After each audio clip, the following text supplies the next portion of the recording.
가치의 대역전, 가치의 대역전. 소제목은 그리스도의 몸을 세우라, 이런 제목으로 말씀을 전하겠습니다. 오늘 본문은 초대교회가 세워지는 너무나 엄청난 사건이기 때문에 성경을 또 이해하지 못한 분들도 있기 때문에 잠깐 주의를 해드리겠습니다. 오늘 1절을 보면 오순절날 이름에 그들이 다 같이 한 곳에 모였더니, 그러죠. 이 오순절이란 뜻이 뭡니까? 이 볼이 추수되고 50번째 날을 오순절이라 그래요. 이 순이 열이란 뜻이잖아요. 오는 오. 그래서 10번이 5번 지나간 거예요. 그래서 오순절이라 그럽니다. 우리 보통 오순절 교단을 갖다가 뭐라 그래요? 펜타코스타 이렇게 하거든요. 헬라어로 50이 펜타코스타입니다. 펜타코스토스. 그래서 오순절이 되는 거예요. 보통 구약 성경에 보면 6월절 이후 첫 번째 주일부터 50번째 날이 오순절이 됩니다. 그리고 또 성경을 보면 유대인들이 77절이라고도 부르거든요. 그 77절, 이게 바로 오순절인데, 이 77절은 어떤 거냐면 처음 익은 열매를 드리는 날. 그래서 좀 헷갈려요. 이 처음 익은 열매를 드리는 날이 이것도 나오고 저것도 나오고. 근데 여기서 처음 익은 열매를 드리는 날은 밀 이삭을 추수한 첫날을 얘기하는 겁니다. 그러니까 우리는 한 번 추수할 때 보리, 쌀 이렇게 하는데, 그러니까 이스라엘은 약간 농사 다른 거죠. 보리 추수하고 또 밀 추수. 우리나라도 좀 그런 경향은 있죠. 이렇게 여러 가지 작물 주면 그런 것처럼 약간씩 다른 겁니다. 오늘 2절을 보면 호련히 하늘로부터 급하고 강한 바람 소리 같이 있어 그들이 앉은 온 집에 가득하며, 이 오순절 날에 성령이 강한 바람과 같이 임재했다는 거예요. 어떤 주석가는 향기가 그곳에 진동했다, 이렇게도 해석을 합니다. 구약 성경에 보면은 하나님의 영이 임할 때 이렇게 바람같이 임하는 경우들이 있어요. 에스겔서 보면 어때요? 하나님의 생기가 나갈 때 마른 뼈가 하나님의 군대가 되는 것처럼 이 하나님의 영이 임하는 현상이 이렇습니다. 예수님이 니고데모랑 말씀하실 때도 바람이 임으로 불매 내가 그 소리는 들어도 어디로 와서 어디로 가는지 알지 못하나니 성령으로 난 사람은 다 그러하니라. 바람이 부는 것처럼 성령이 이렇게 임하신다는 거예요. 오늘 3절을 뭐라 그래요? 불의 혀처럼 갈라지는 것들이 그들에게 보여 각 사람 위에 하나씩 임하여 있더니, 바람이 임하고 그 다음에 불이 임하고. 제 신학교 동기 중에 이것을 본 사람이 있어요. 저는 이제 불로 임하는 것까지는 저도 이제 그런 경험이 좀 있긴 하죠. 그런 경험이 있는데, 실제로 기도하면서 그 교회에 갑자기 성령이 임재했는데 각 사람 위에 정말 불이 붙더래요. 그리고 입에서 막 방언이 터져 나오는데, 그분이 시골 골짜기에 살았거든요. 근데 그 교회에 모인 모든 사람들이 생전 안 하던 말을 하기 시작하더라는 거예요. 중국어, 프랑스어, 일본어, 이런 식으로 방언을 하기 시작해서 너무나 경이로웠대요. 그래서 그 교회가 크게 부흥하는 그런 일들이 있었다고 합니다. 구약이 그렇게, 구약부터 하나님의 성령의 역사는 불로 표현돼요. 그러니까 모세가 봤던 떨기나무 불, 그것도 하나님의 영을 상징하고, 오늘 그 불의 혀가 갈라지는 것처럼 성령께서 오순절날 각 성도들 가운데 그렇게 강력하게 임재해 주셨다는 겁니다. 오늘 4절 보니까 그들이 다 성령의 충만함을 받고 성령이 말하게 하심을 따라 다른 언어들로 말하기를 시작하니라. 성령 강림 현상은 가시적일 뿐이 아니라 가청적, 들리게도 역사했다는 거예요. 방언을 통해서. 여러분, 방언에 관심 있는 분들도 있을 거예요.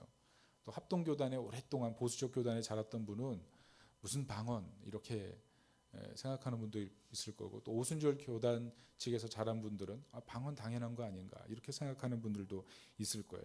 방언이 뭐예요? 내가 알아듣지 못하는 말이 나오는 거죠. 혀가 꼬여가지고 갑자기 나오기 시작하는데 주체할 수 없이 계속 나오는 거. 의식의 통제를 벗어난 게 아니죠.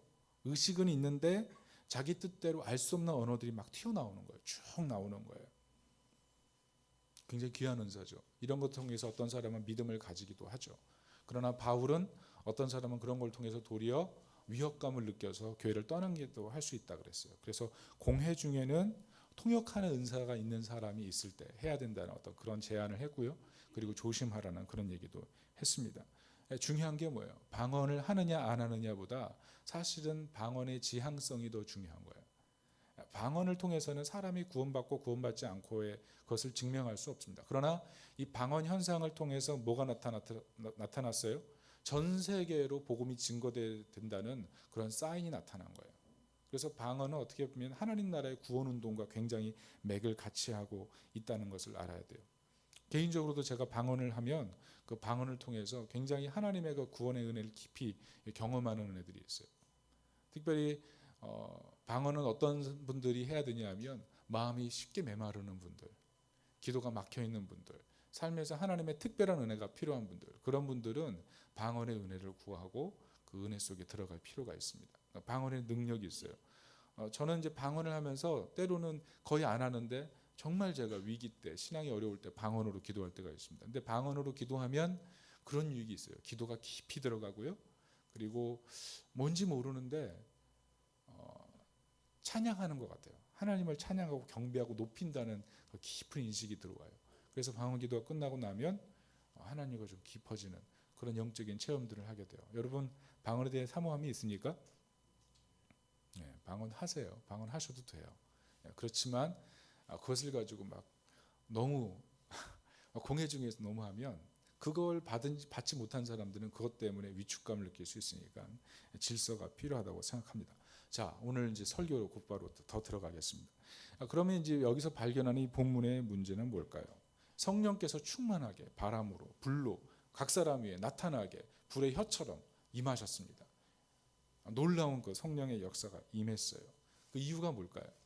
특별한 임무가 있기 때문에 그래요. 특별한 임무. 그게 뭡니까? 바로 그리스도의 몸을 세우는 것. 그리스도의 몸을 세우기 위해서 성령께서 이 땅에 임재하셔서 성도들 안에, 성도들 위에 임하기 시작하셨다는 거예요. 그래서 이 성령의 임재 사건 이후에 급속도로 복음이 증거되죠. 급속도로 복음이 증거되고 예수님 하셨던 사역보다 더 큰 사역들을 하는 사람들이 나타나고 죄에서 승리하고 주님 오시는 날까지 능력으로 살게 되는 어마어마한 일들이 나타나는 거예요. 성령 받은 사람과 성령 받지 않은 사람, 예수를 주로 고백하는 사람 다 성령 받았지만 이 성령의 강한 임재와 능력이 있는 거예요.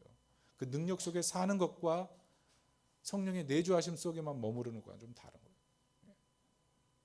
하나님의 그 강력한 기름 부음, 그것이 강력한 은혜가 있어요. 그래서 교회를 세우게 하고 그리스도의 몸을 세우게 하는 그런 일들을 하고 있는 거예요. 지금 우리가 어떤 일을 하고 있는 거예요?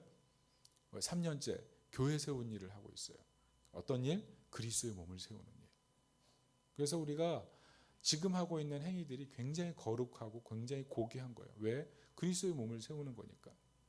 그래서 하나도 허술하게 할 일이 없는 거예요. 그리스도의 몸이기 때문에 가장 작은 일 하나하나도 예수님의 몸을 세우는 거기 때문에 가치가 있고 의미가 있다는 것입니다. 우린 자꾸 이것을 잊어버릴 때가 많은 것 같아요. 그러니까 우리가 하고 있는 일의 그 의미와 가치를 잊어버리고 그냥 교회 일원으로서 그냥 교회 다니는 것으로 만족할 때가 많은 것 같은데 결코 그렇지 않은 거예요. 우리가 교회 들어와서 예배당에 앉을 때 그리스도의 몸이 되는 거예요. 우리가 교회당 안에 앉아서 하나님을 찬양할 때 그게 그리스도의 몸이 되는 거예요. 우리가 교회당 안에 앉아서 하나님을 깊이 만나면서 기도 속에 들어갈 때 우리가 그리스도의 몸이 되어서 참여하는 거예요. 성찬식은 왜요? 우리가 그 그리스도의 몸을 먹으면서 다시 한번 그리스도의 몸으로 세상에 살기 위해서 성찬식에 참여하는 거죠. 의미가 다른 거예요. 그런데 성령의 임재가 이 그리스도의 몸을 세우는 일, 여기에 의미가 있다는 거예요. 그래서 우리가 하나하나의 일들을 거룩하게 하고 신령하게 할 필요가 있다는 거죠. 특별히 우리가 이제 다음 주에 추수감사절 행사를 합니다. 어떻게 보면 1년 중에 우리 하나님께서 주셨던 은혜를 가장 깊이 묵상하고 더할 수 없는 그 감사로 하나님께 영광 돌리는 그런 예배가 돼야 되지 않겠어요? 그런 행사가 돼야 되죠. 그래서 그날 행사를 통해서 우리가 1년 중에 하나님께서 베푸셨던 은혜를 통해서 감사하고 그리스도의 몸을 다시 한번 세우는 그런 귀한 시간 되시기를 예수님의 이름으로 축원합니다. 문제는 우리가 이 능력 속에 거하는 거예요. 이 능력 속에 거해야 되는 거예요. 능력을 아는 것과 능력 속에 거하는 것은 다른 거예요. 여러분 우리가 일상을 많이 살아갑니다. 일상을 살아가는데 일상을 굉장히 바쁘잖아요. 학생들은 공부하느라고 바쁘고 사업하시는 분들은 사업하느라고 바쁘고 여러 가지 문제 쫓겨서 헉헉헉 내는데 우리가 정말 중요한 일은 이 바깥으로 해서 일하는 것보다 더 중요한 것은 우리가 안으로의 역사가 더 필요한 거예요. 안으로의 역사. 이 바깥으로의 역사, 바깥으로의 일 굉장히 중요해요. 일상을 살아가야 되니까, 먹고 살아야 되니까.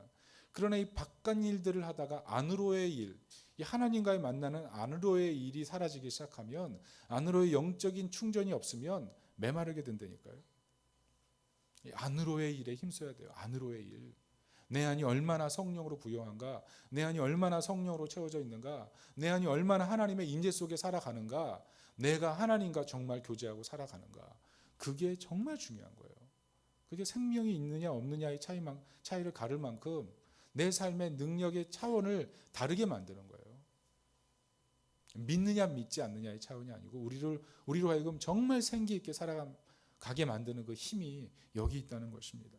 특별히 다니엘서 11장 32절에는 그가 또 언약을 배반하고 악행하는 자를 속임수로 타락시킬 것이나 오직 자기 하나님을 아는 백성은 강하여 용맹을 떨치리라.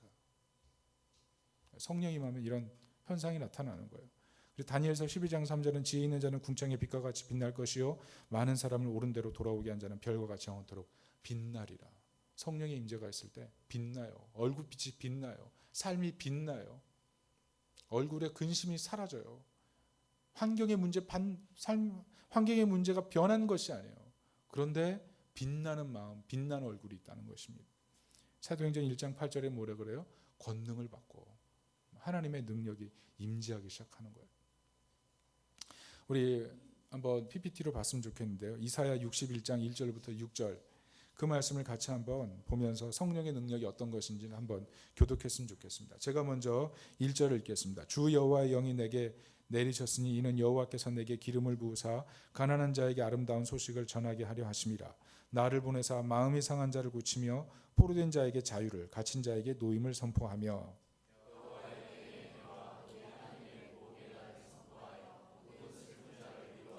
무릇 시온에서 슬퍼하는 자에게 화관을 주어 그 죄를 대신하며 기쁨의 기름으로 그 슬픔을 대신하며 찬송의 옷으로 그 근심을 대신하시고 그들의 의의 나무 곧 여호와께서 심으신 그 영광을 나타낼 자라 일컬음을 받게 하려 하심이라.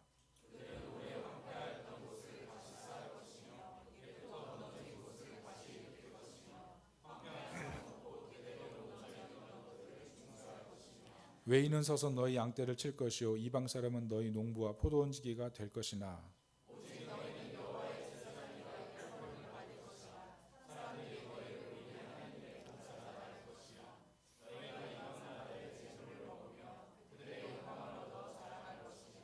아멘. 성령의 임재가 있을 때 이렇게 달라지는 거예요. 하나님의 영이 기름 부음이 있을 때 가난한 자에게 아름다운 소식, 복음을 전하게 돼요. 마음 상한 자를 위로할 수 있게 되고요. 그리고 슬픈 자에게 화관을 부어줄 수 있는 거예요. 근심하는 자를 위해서 같이 울어줄 수 있는 마음. 각 사람을 하나님의 나무로 바라볼 수 있는, 작든지 크든지 많든지 열매가 적든지 상관없이 각 사람을 고귀하게 바라볼 수 있는 그런 눈이 생기는 거예요. 그리고 우리가 들어간 자리가 어떤 자리라도 그게 황폐되어 있다 하더라도 그것을 다시 수보하고 보수하는 그런 믿음의 사람이 된다는 거예요. 무엇보다도 이 성령의 임재가 있을 때 우리가 어떤 사람? 제사장, 하나님의 제사장이 되어서 하나님의 일들을 거룩하게 수종드는 봉사자로서의 역할을 감당하게 된다는 거예요. 성령의 능력이 있어야 되는 거 없어야 되는 거예요. 성령의 능력 받아야 돼요. 그 능력 속에 거해야 된다는 것입니다. 그래서 성령의 능력 속에 들어가는 사람은 새로워져요. 열매가 달라져요. 삶의 질이 달라져요. 용기가 달라져요. 그 사람의 헌신과 충성이 완전 뒤바뀌어지는 거예요. 예전에 제가 아는 분, 그분 철저한 불자였거든요. 근데 어느 분이 하도 교회 가자 그러니까 그냥 억지로 따라갔어요. 억지로 따라가서 딱 앉아 있는데 갑자기 찬양이 시작돼서 드는데 갑자기 마음 가운데 알 수 없는 눈물이 나오기 시작하는 거예요. 찬양 가사를 들으면서 자기가 지금까지 살았던 인생에 대해서 반추하게 되면서 하나님이 회개의 마음을 주시는데 분명히 불자인데 회개의 눈물을 거칠 것 없이 막 주셔가지고 펑펑 울면서 그 자리에서 예수님을 영접하고 하나님의 사람이 됐다는 그런 얘기를 제가 들었어요. 언제 일어나는 거예요? 예배 중에. 하나님의 성령이 특별히 어느 때 임하는 거예요? 예배 중에. 지금 우리가 드리는 예배 시간 가운데 성령께서 역사하셔서 우리 인생의 가치를 역전시켜버리는 거예요. 그래서 바울이 빌립보서 3장 8절에 이렇게 말하잖아요. 또한 모든 것을 해로 여기면 내 주 그리스도 예수를 아는 지식이 가장 고상하기 때문이라. 내가 그를 위하여 모든 것을 잃어버리고 배설물로 여기면 그리스도를 얻고. 무슨 말이에요? 두려움이 사라지는 거예요. 여러분 두려움 있잖아요. 내 미래가 어떻게 될까? 나는 좋은 짝을 만날 수 있을까? 나는 좋은 결과를 얻을 수 있을까? 뭐 이런 다 고민이 있죠. 내가 지금 살아가는 인생에 있어서 미래를 모르는데 답답한 문제가 있죠. 자녀의 문제, 건강의 문제, 물질의 문제. 그것이 우리를 억누르고 우리를 사로잡고 있지 않아요? 그런데 하나님의 성령이 임할 때 가치가 역전이 되는 거예요. 가치가 역전이 돼서 더 이상 연연하지 않게 되는 거예요. 더 이상 두려워하지 않게 되는 거예요. 환경이 바뀐 게 아니에요. 그러나 더 중요한 걸 발견한 거예요. 더 소중한 것을 발견한 거예요. 그때부터는 마음에 절대적인 평안이 임하게 되는 거예요. 하나님이 주신 용기, 하나님이 주신 능력, 하나님이 주신 은혜로 그 상황을 초월하는 놀라운 능력. 그게 바로 성령의 임재와 능력인 것을 믿으시기 바랍니다. 문제가 뭡니까? 문제는 우리 안에 가치가 재역전되어 있다는 거예요. 가치가 재역전되어 있다는 거예요. 우선순위가 바뀌어 있어요. 우리가 여러 가지 말을 할 수 있어요. 삶이 호락호락하잖아요, 목사님. 먹고 사는 문제가 그냥 가만히 있다고 누가 내 입에 밥을 떠먹여 주는 게 아니에요. 목사님, 저 공부해야 돼요. 이런 압박감이 있죠. 직장인들 내일을 모르고 언제 퇴직해야 될지 모르는 그런 압박감이 있잖아요. 우리 가정 꾸며 나가야 되는데, 우리 자녀 공부시켜야 되는데 내가 만약 이 땅에서 곧바로 떠나버린다면 어떻게 해야 하지? 그런 막막함, 불안감. 그게 뭡니까? 계속 설교 때 얘기하고 있어요. 세 가지로 정리해 볼게요. 첫째, 우상의 문제, 마음의 우상의 문제. 하나님이 주는 만족보다 내가 원하는 만족으로 채우려는 것. 예를 들어서 애플 좋아하는 분들 있죠. 책상 위에 아이폰 올려놓고, 아이패드 올려놓고, 맥북 올려놓고, 아이팟 올려놓고, 그리고 스마트워치까지 다 올려놓고 거기서 오는 그 만족감. 다 이루었도다. 그런 만족감. 그렇지 않아요? 그 있잖아요. 여성들 같은 경우에는 냉장고 있어요. 그리고 또 식기건조기 있어요. 그리고 뭐 요즘은 빨래를 그냥 말려주는 뭐 그런 것 뭐라 그래요? 뭐 건조기. 그런 거까지 다 들어오면은 이렇게 하고 다 이루었다. 이런 뿌듯함. 그게 없으면 이제 불안함. 그래 우리는요 다 불안함이 있어요. 다 마음속에 우상이 있다니까요. 저도 있고요. 여러분 다 있어요. 예외가 없어요. 다 있어요. 그 모습은 계속 바뀌어가고 우리를 움켜잡게 되는 거예요. 두 번째 문제는 뭡니까? 사탄의 시험의 문제. 사탄의 시험의 문제. 뭘 합니까? 나의 자녀됨을 잃어버리게 만들어요. 자녀됨을 잃어버리고 죄를 탐닉하게 만들고, 죄를 탐닉하면서 난 이것밖에 안 된다라는 그런 자괴감 때문에 예수님 믿고 하나님 자녀인데 맨날 마음이 불안하고 슬픈 거예요. 나 이것밖에 안 되라는 그런 자괴감, 자책감. 생각해 보세요. 우리가 살면서 먹고 살기 힘들고, 물질 힘들고, 진로 힘들고, 뭐 지위 없고, 여러 가지가 없어서 힘들고 어려운 일들이 얼마나 많아요. 근데 교회에 와서 신앙적인 열등감까지 가지면 그것만큼 불행한 게 어디 있어요. 마귀가 그렇게 하는 거예요. 근데 복음이 뭐예요? 복음이 뭐냐면 내가 생각보다 죄인이고 내가 생각보다 더 사랑받는다는 거예요. 내가 생각하는 것보다 하나님이 나를 더 사랑한다는 거예요. 그 안에 서야 되는 거예요. 세 번째 문제는 뭡니까? 갈등이죠. 예수님 제자들도 갈등하잖아요. 하나님 나라 구해야 되지만 이스라엘 해방을 더 구하고 그거 해결하고 그 다음에는 예수님 옆에 앉아가지고 호가호위하고 싶은 마음, 영광을 구하고 싶었죠. 세속적인 부유함과 명예를 다 얻고 싶은 마음, 그게 제자들의 마음이었어요. 누가 크냐 맨날 싸우잖아요. 우리 안에도 그런 갈등이 있잖아요. 우리 안에도 더 높아지고 싶고 더 부유해지고 싶고 더 풍성해지고 싶고 더 인정받고 싶고 내가 가는 곳에 비단길이 열리길 원하고 그런 마음이 있잖아요. 이게 없어서 내 마음속에 얼마나 갈등이 많아요. 여러분에게도 이런 갈등이 수시로 찾아오지 않아요? 제가 지난주에 그 김창옥 교수 강의를 들었어요. 그 강의가 대상이 30대, 50대 여성 주부들을 향한 거였어요. 그 내용이 뭐냐면 남편들의 애정이 부인에게서 떠나고 있다는 거예요. 여성들이 갈수록 나이가 들면서 말이 거칠어진다는 거예요. 애 키우면서 거칠어지고 남성 호르몬 나와서 거칠어지고 걷잡을 수 없어서 남편들이 아내를 무서워한다는 거예요. 그래서 같이 있기 힘들어진다는 거죠. 저도 돌아보면 이 말로 실수를 참 많이 하는 것 같아요. 저희 애들한테도 제가 여러분 굉장히 저 온유해 보이잖아요. 비웃는군요. 제가 상당히 거칠어요. 제가 거친 면이 있거든요. 제가 거칠게 컸어요. 그래서 애들한테 거친 말을 해요. 상처를 줘요. 제가 참 악한 아빠예요. 나쁜 아빠예요. 좋은 아빠 아닙니다. 그런데 가정에 들어가면 그렇게 거친 말들을 서로 주고받죠. 특별히 남편들이 그 아내의 그 거친 말을 들으면서 막 상처가 되는 거예요. 그래서 뭐 남편들이 갈 자리가 없죠. 여기 계신 분들 그런 지금 현재 상황을 겪는 분들이 있는 것 같아요. 여성분들이 20, 30대만 돼도 어때요?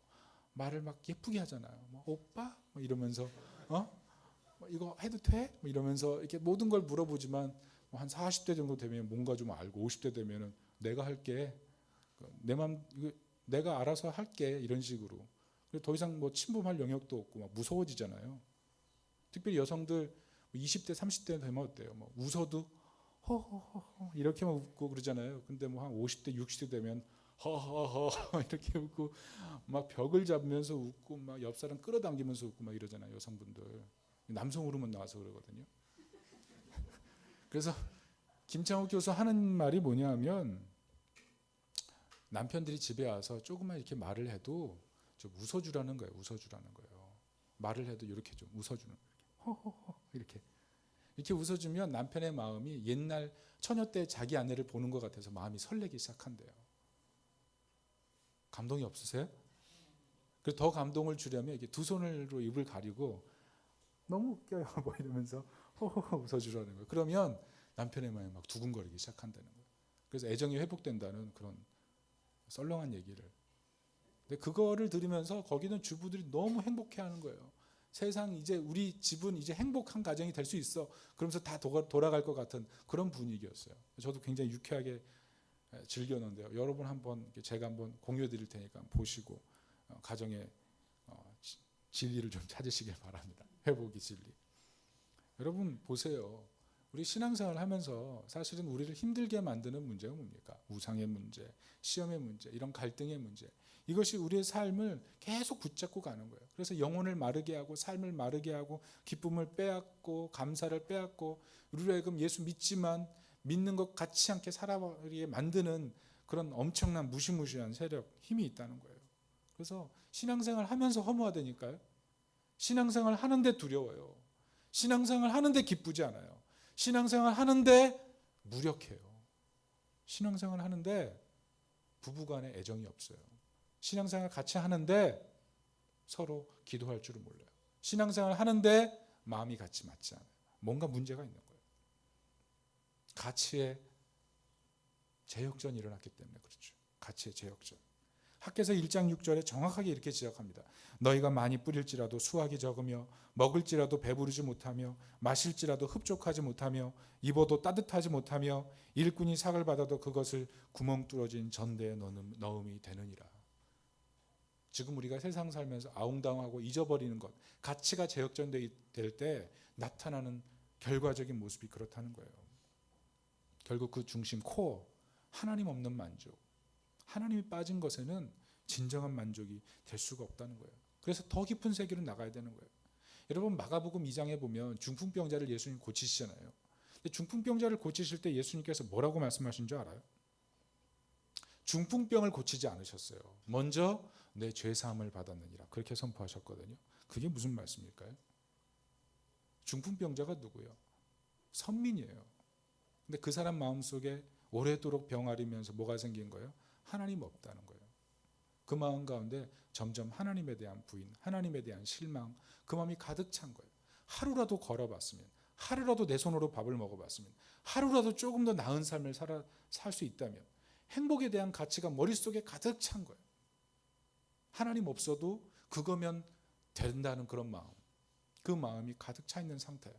예수님 오셔가지고 육체의 질병을 고치시는 게 아니고 마음의 병부터 고치시는 거예요.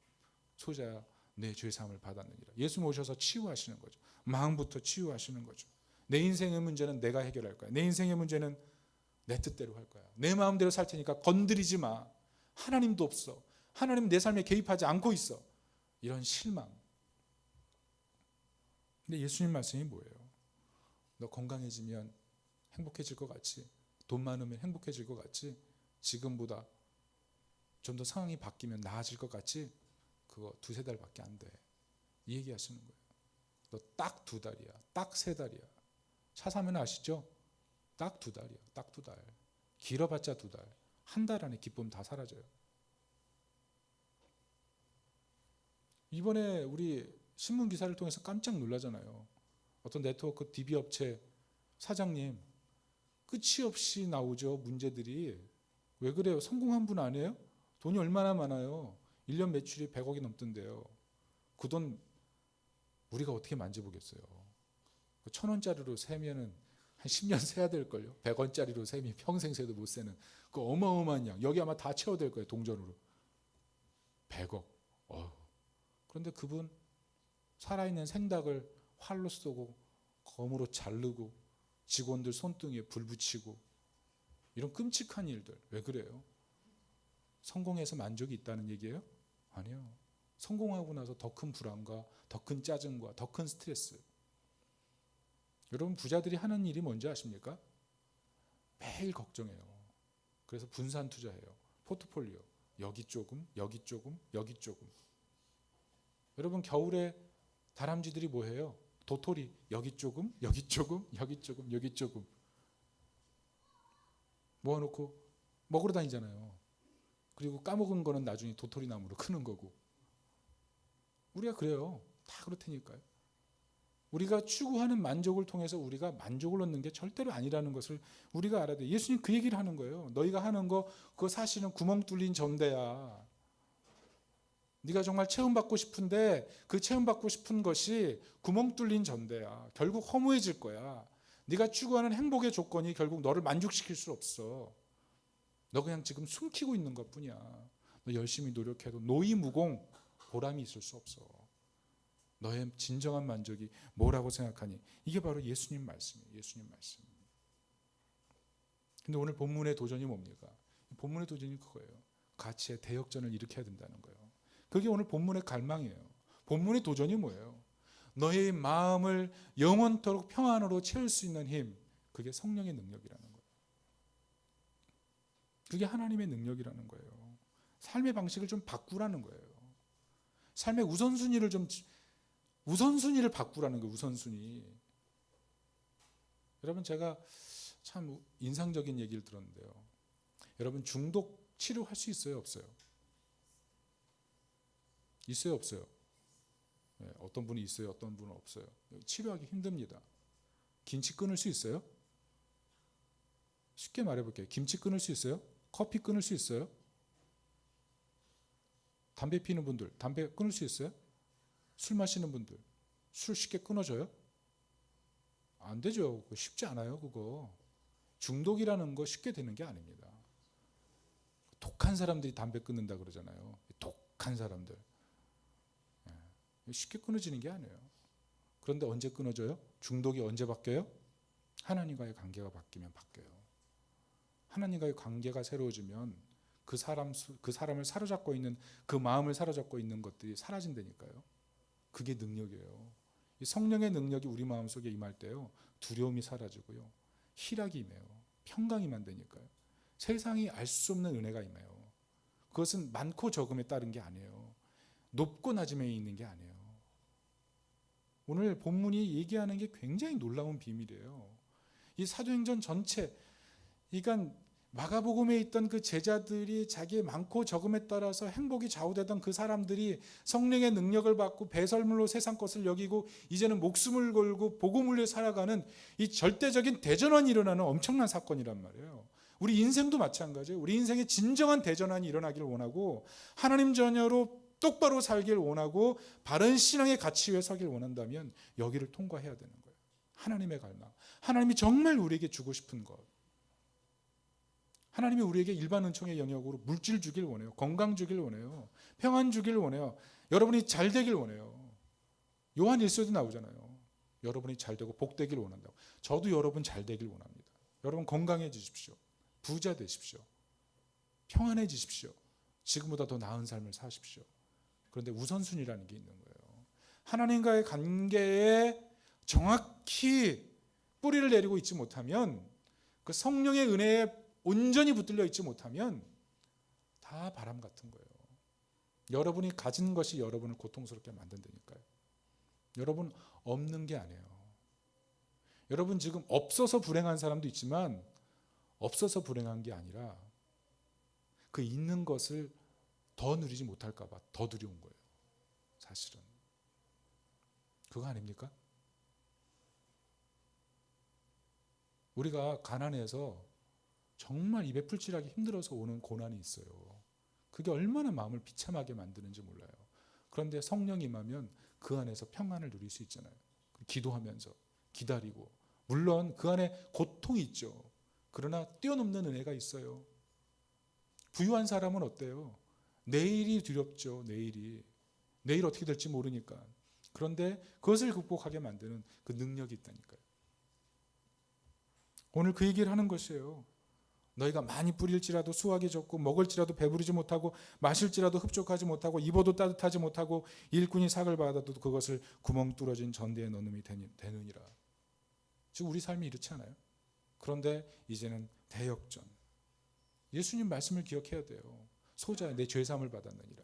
육체의 질병을 치료하셨지만 그 전에 우리의 마음부터 바꾸기를 원하셨다는 거예요.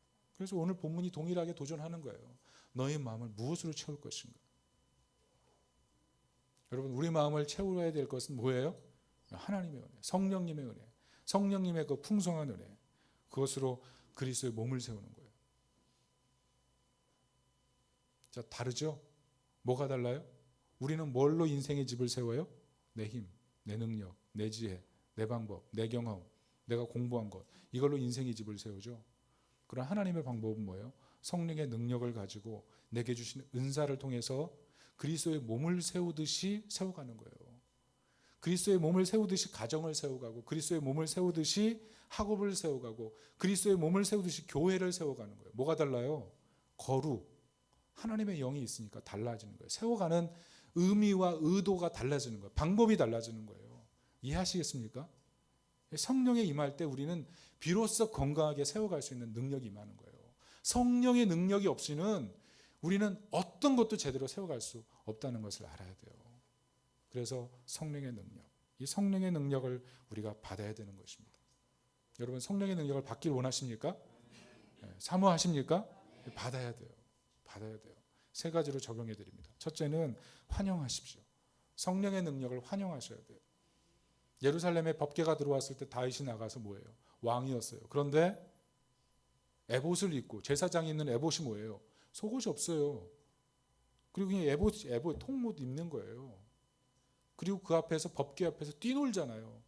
하나님을 온 마음을 다해서, 온 몸을 다해서 법궤가 들어오는 것을 환영하잖아요. 우리가 그런 마음이 필요한 거예요.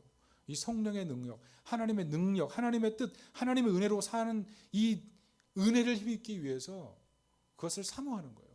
사모하면서 환영하는 거예요. 성령님 내게 임하옵소서. 임하옵소서. 그런 마음. 여러분 그런 가난한 마음이 있습니까? 그런 목마른 마음이 있어요? 오늘 우리 집사님 기도하셨는데 목마른 사슴이 시냇물을 찾아 헤매이는 것처럼 하나님의 은혜로 내 만족은 채워질 수 있습니다. 그런 마음. 두 번째는 겸손히 바라봐야 돼요. 겸손히 바라봐야 돼요. 해바라기 아시죠? 얼마나 예뻐요. 전 해바라기를 좋아해요. 해바라기. 어릴 때 초등학교 앞에 해바라기 밭이 있었거든요. 처음부터 끝까지가 해바라기였는데요. 제가 뭐 했냐면 항상 지나가면서 해바라기 붙어 있는 벌을 잡으면서 거기에 있는 그 해바라기 씨를 빼가지고 항상 먹고 돌아오는 게 저의 하루 일과 중에 하루였어요. 해바라기. 해바라기의 특징이 뭐예요? 항상 해를 바라보죠. 해를 바라보죠. 여러분 사실 우리의 문제가 뭐예요? 우리의 우상의 문제, 우리의 갈등의 문제, 우리의 유혹의 문제. 결국 누굴 바라보는가의 차이 아니에요. 누구를 바라보는가. 우리 영혼의 태양 대신 예수님 바라보면 되는 거예요. 거기서 출발하는 거예요. 거기서. 문제를 바라보고 나의 불만족을 바라보면서 출발하는 게 아니라 해바라기처럼 영혼의 태양 대신 예수님을 바라보면서 출발하는 거예요. 거기서 문제가 해결되는 거예요. 그리고 마지막 세 번째는 예수님처럼 기도하셔야 됩니다. 오늘 제자들이 모여서 간절히 기도하잖아요. 다 모여서 기도했어요. 120문도가 다 모여 기도했어요. 간절히 기도해야 돼요. 예수님 기도하셨던 것처럼. 여러분, 우리가 뭐 하는 거라고요? 예수 믿는 사람은 세상 속에 그리스도의 몸을 세우는 거예요. 여러분이 지금 있는 집, 그게 그리스도의 몸이에요. 여러분이 다니는 직장, 그게 그리스도의 몸이에요. 지금 여기 우리가 예배드리는 이 공간, 이게 그리스도의 몸이에요. 그리스도의 몸. 이게 그리스도의 몸이에요. 우리가 소홀하게 다루면 안 돼요. 그러니까 하나하나 우리가 있는 공간 자체가 하나님 안에서 너무나 고귀하고 가치 있는 공간이에요. 그것을 가치 있게 만들려면 어떻게 해야 돼요? 기도해야 돼요. 기도 없이는 아무것도 없는 거예요. 기도 없이는 결코 승리할 수 없어요. 여러분, 어느 정도 기도하십니까? 제가 설교 중에 얘기했죠. 안으로의 힘이 필요하다고.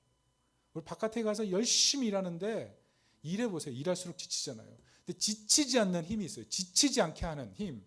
그게 뭐예요? 성령의 능력. 근데 그 능력이 어디로서 임해요? 기도해야 돼요. 여러분, 특별히 학생들 고민 많죠?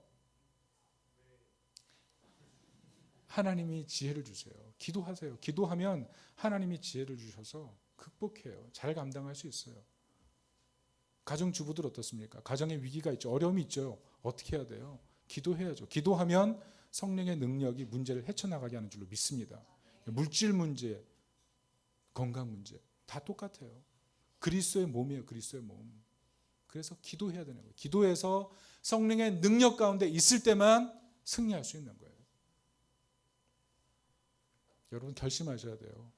이 성령의 능력 가운데 거하기를 결심해야 돼요. 그러기 위해서 어떻게 해야 됩니까? 지금보다 더 기도하셔야 돼요. 지금보다 더 기도하셔야 돼요. 적어도 하루에 30분. 그거 힘든 분은 적어도 10분. 여기 이상은 양보 못하겠어요.